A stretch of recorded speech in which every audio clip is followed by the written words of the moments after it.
when you've bought your brand new plane and you've got it home in the shop and you start throwing it at the wood, it doesn't take that pristine thin shaving, that onion skin off, because it's not set, or you didn't set it properly, you don't know how to set it, and so on. There's lots of adjustments in this plane.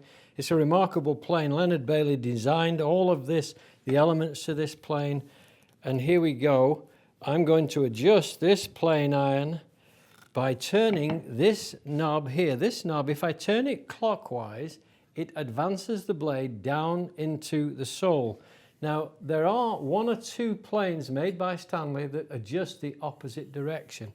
So be careful, but 99.9% of them are like adjusted the same way I just showed you, clockwise. So here we are. I'm taking the shaving off, but this looks like something I could weave a basket with. It's so thick. That's not what I want. What do? I take up the cutting iron.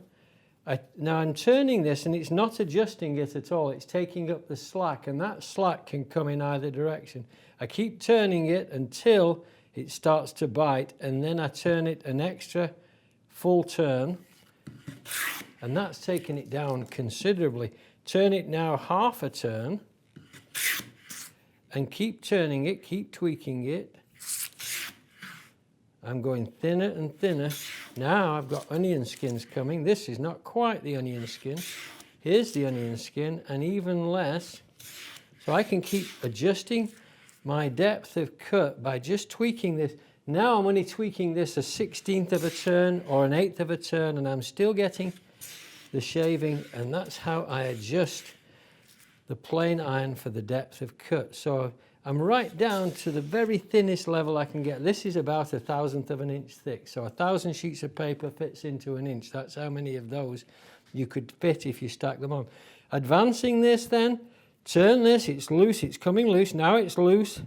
Turn it until it just starts to bite, and then turn it about half a turn. Now I've got a thicker shaving, turn it another half turn. Whoops.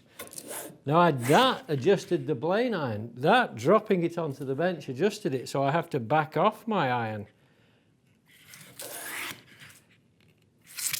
Very sensitive, this adjustment, very, very sensitive. I keep tweaking it, I'm turning it counterclockwise or anti-clockwise. And now I'm back where I was. So now I've got the shaving I want. I'm going to advance it again, take it up. Keep practicing this so you get used to the direction. There it is. There's the perfect shaving. That's the amount of shaving I usually want off on my plane. Very simple, very efficient, and very fast.